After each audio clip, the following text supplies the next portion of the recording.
How you doing, everybody? So today we're going to be talking about generally just some of the more popular decks that have emerged since the patch. So just some of the more strong, popular decks, and we're going to specifically talk about Destroy at the beginning as well, just because I would say it's the strongest statistically deck in the game, and I do think that's interesting discussion. So let's begin.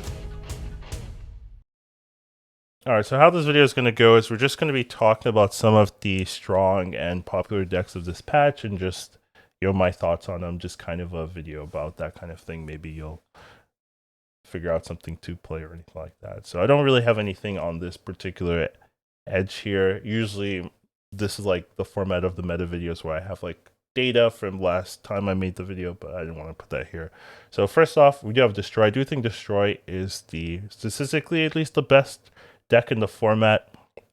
Just seems to be a lot of ways to play Destroy that seem to work really well, and just shows up very high in the stats consistently, no matter how you organize it, whether it's like average cubes or win rate or anything like that. So Destroy just seems to be having a really good time right now, and it's just something that isn't common. I would say Destroy is always like top 6, top 5, but hasn't really had like a dominance in the meta.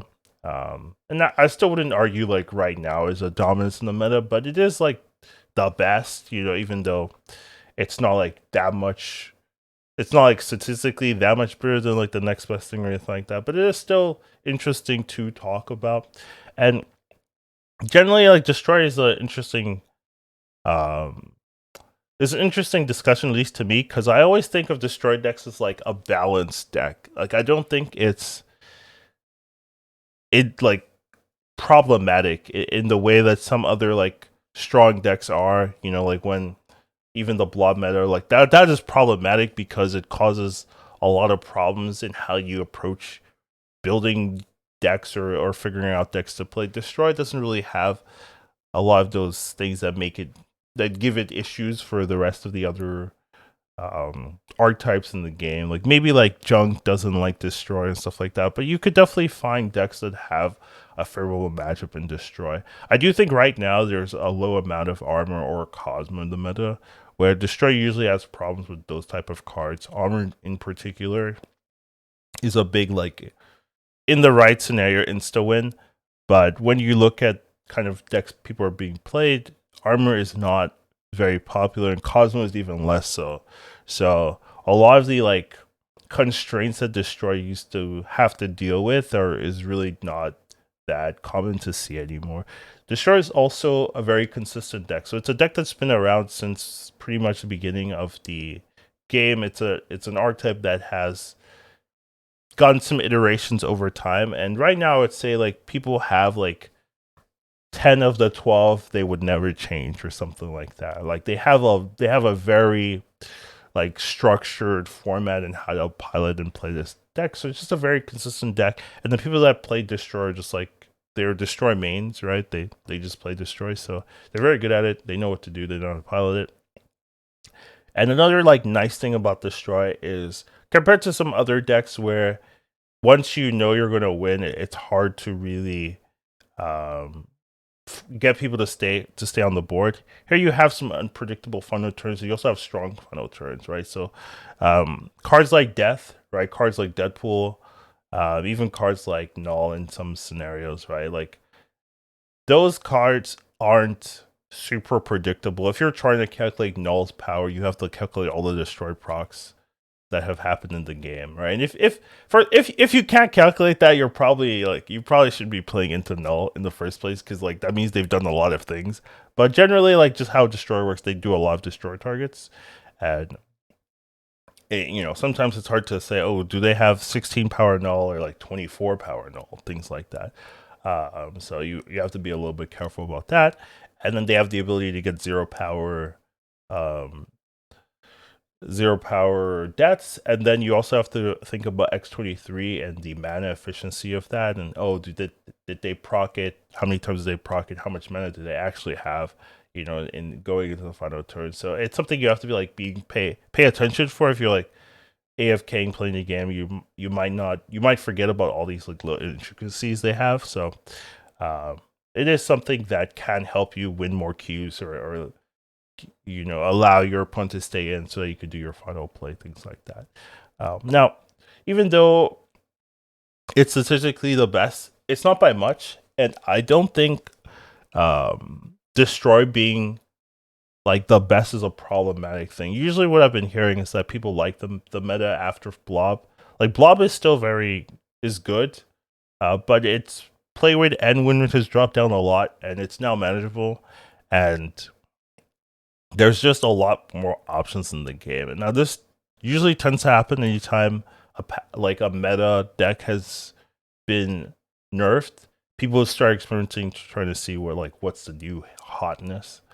But generally, this data, some people might say like, oh, we just had a hot location that improved destroys chances, but I had this video going before that whole location, before Sunday, before yesterday. So like, I'm sure the stats are better now, but Destroy was doing really well even before any hot location or like that. It was just like, it just had a lot of consistency.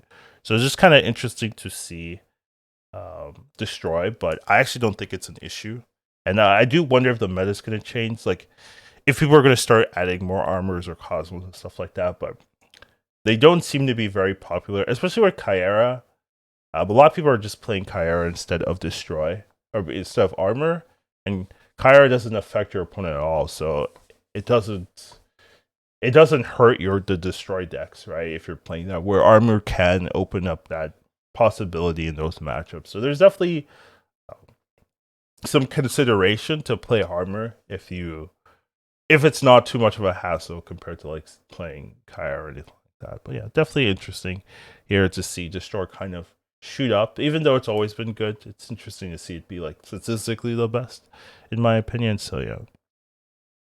Next up, we have like She-Not. She-Not's an interesting deck because it kind of loses value once you hit infinite, but when you're climbing to infinite, it's very good. So don't necessarily know exactly why that is. I don't think it's like a bad deck per se, but maybe just once you hit infinite, the people are like, they don't want to stay into this kind of thing. If like they're better at analyzing when they're in a losing position, so you're not getting too much cubes, things like that. But yeah, definitely still good.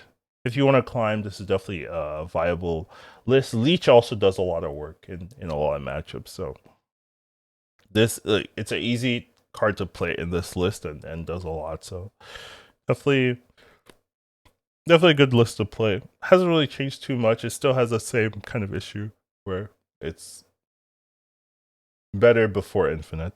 So yeah. Next up, we have Thanos. So Thanos is just it's worse, but that's good, right? Because it was oppressive before, but now you can still play it. I don't really think the blob change has made it bad. It's just you're not getting 40 power blobs anymore, right? Like you're getting maybe 15 to 20. If maybe more if you're lucky, but generally around that ballpark. And I would say like that's still a really good card. It's still better than Giganto. In a lot of cases, it can equal like infinite level of power, and you don't really have like the worst drawback to get blob to trigger. People can play around it, right, maxes and stuff like that if they really want to, but generally like it's not that hard to have a 15, 16 power blob, and that's just very, very strong. So it's not oppressive, but it's still a good card. So just definitely see less Thanos blob, which is good, I think. But I still think it's acceptable, and you can see the win rates. Like that's still very, very good win rates. So it's kind of more broad lines. A lot of people thought that maybe either two things, right? This change would be too much and you cripple the card. I don't agree with that. Or the change is like too weak and it doesn't do anything and still the best in the game. And that's also not true. So I think they did a good job in terms of figuring out what number they wanted to end up in. 15 to 16 just seems kind of good. Though also kind of like that's a good card, right? So what are the other 6 drubs doing? right? Where like you can have a 15 to 16 base and it's still like it's still high in the rankings, right? So let's not say it's like an average card. It's an above average card, but yeah, just interesting to see that it did get worse, and I would say it's more in line. It's still a great deck, but it's you don't have to play Thanos Blob or die, which is kind of what it was before. Next up, we have Lockdown. Still, people like playing Lockdown, though. The more common version is to not play with Professor X, but you still run Goliath. You still run Storm. It's still heavy control in essence, but you're not fully relying on Professor X. Even though you still see some Professor X, it's just not. It's not common, right? It's more niche, which I think is what Sega Dinner wanted. So, seems better. Seems playable if you like Lockdown. There's not really any problems. It looks like just like a solid normal list to me, right? Like just the classic list. When I think of a classic list, I don't know why, but a list like this, except for the Eliath shows up, but generally the same kind of values. And they have discard. So actually, Meek did move the needle in terms of making people play discard. Now, did it move the needle in terms of making discards decks win?